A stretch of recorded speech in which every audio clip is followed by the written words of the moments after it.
Reddit, what's the most heartbreaking story from your love life? I met Stephanie at a party in 2004, and we were together for 7 years. It was perfect. She was the love of my life. I asked her to marry me and she said yes. She was my best friend, my partner in crime, my teammate, my soulmate. We even had a dog. We were engaged only 3 months when Stephanie was murdered by an unstable person at her job at a mental health facility. Enter hell on earth. Now all I have left in my life is our dog, Dutch, the dog that probably saved my life. I engaged in a long-distance relationship when I was 15. Though several states away, we managed to talk several times a day, every day. Her name was Sarah, and she was the first girl I ever told, "I love you." Through countless phone cards and several months, I remember making a big deal over 6 months, we would talk for hours at a time, just laughing at the stupid stuff we would say. One day, the inevitable happened, and Sarah broke up with me. She cited several vague reasons, and I finally asked if there was someone else. She said there was, which I found comforting. At least there was someone to be there with her like I couldn't. Heartbroken, but consoled, I told her she was welcome to call me anytime she wanted. 2 months and as many conversations with her later, she calls me. I'll always remember it. My family and I were eating dinner and my mom answered the phone. She looked at me and said, "It's Sarah." I was a little shocked and excused myself from the table. I ran around the house to find a cordless phone that worked and took it upstairs. I hadn't spoken to her in at least a month and was anxious to hear what she had to say.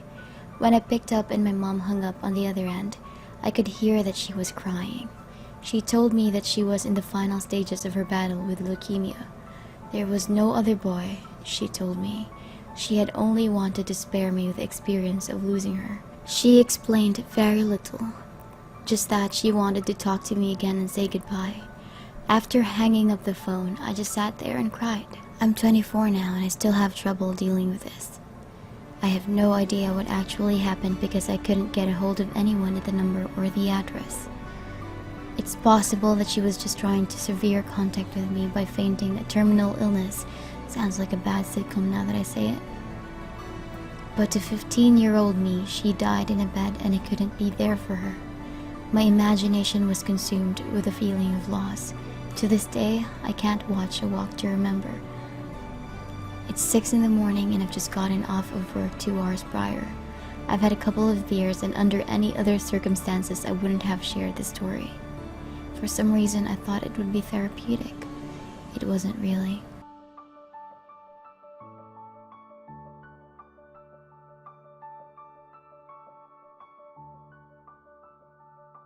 When I was 14, I fell in love with my best friend Amanda.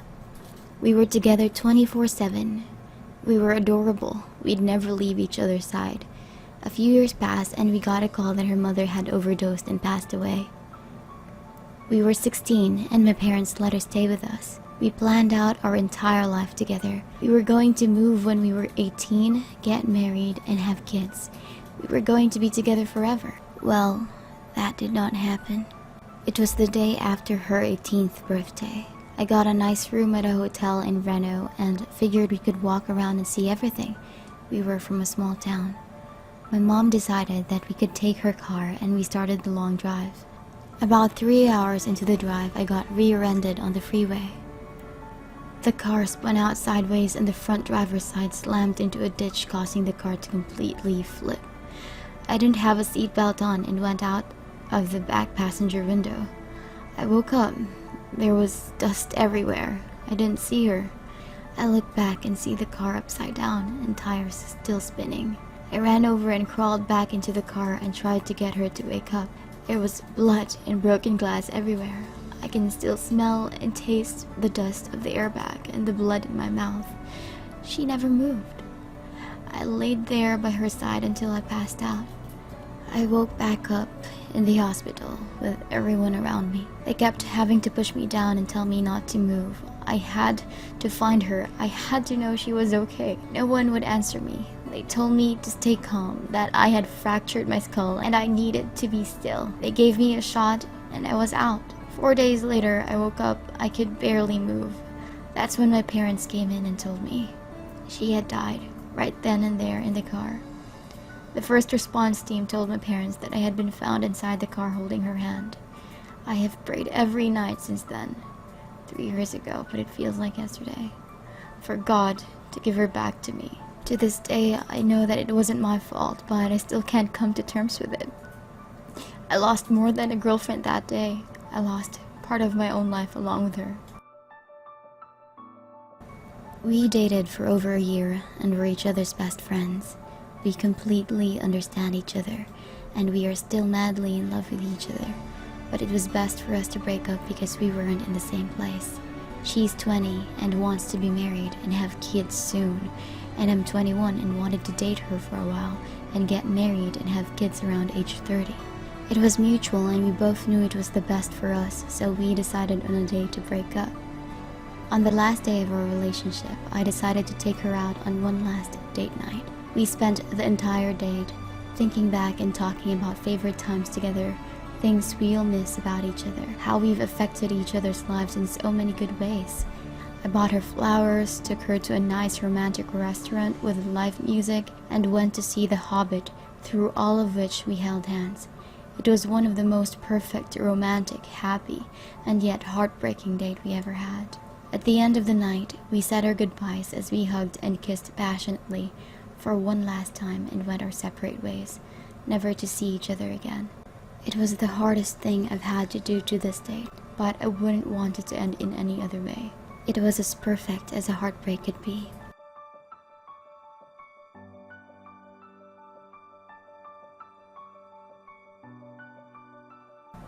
English summer.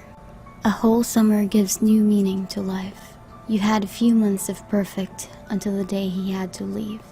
I love you. I love you too. You cry. He drives away to the airport, and you know you'll see him again.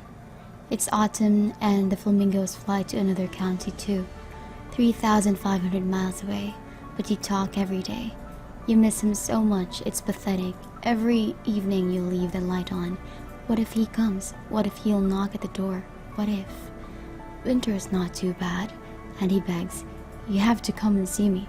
You trust him, and you say, why not?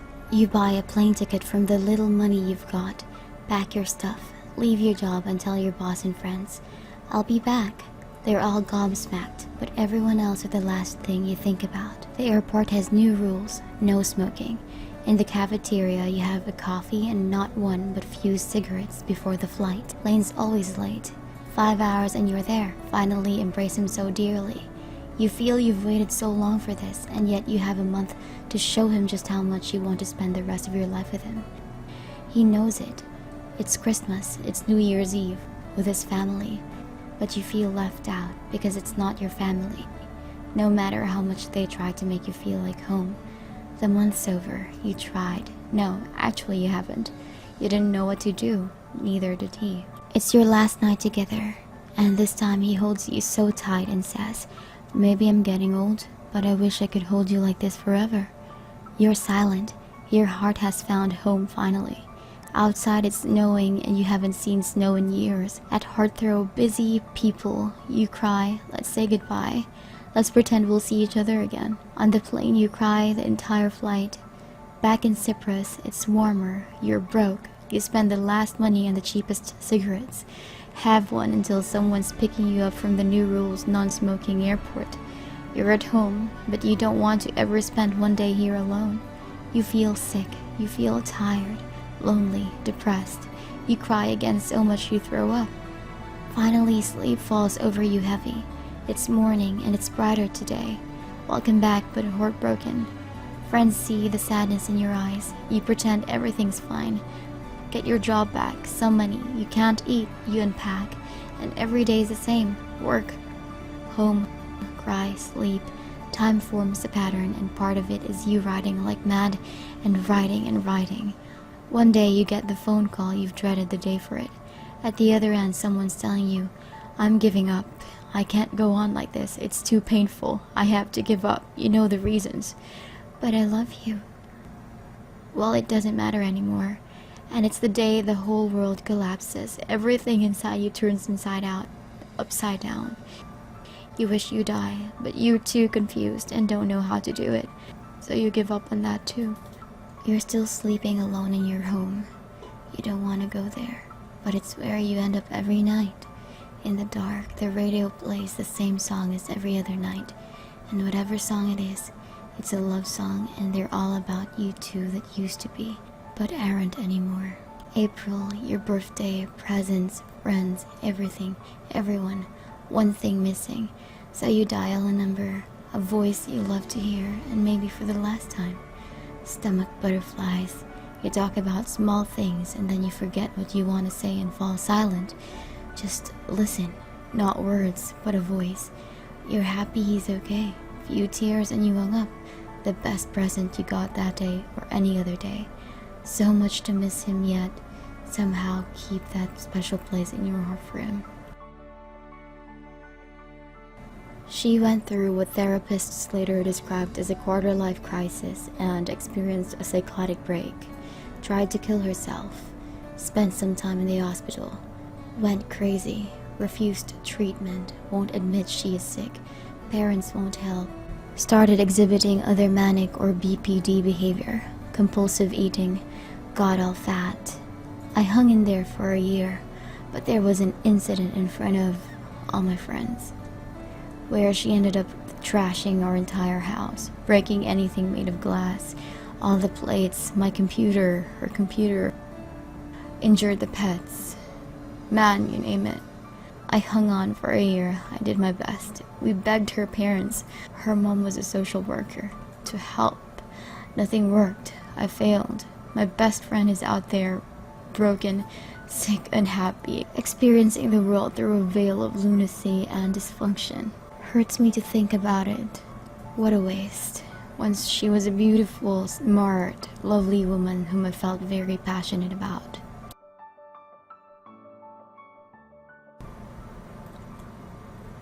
My girlfriend and I had been together for 2 years.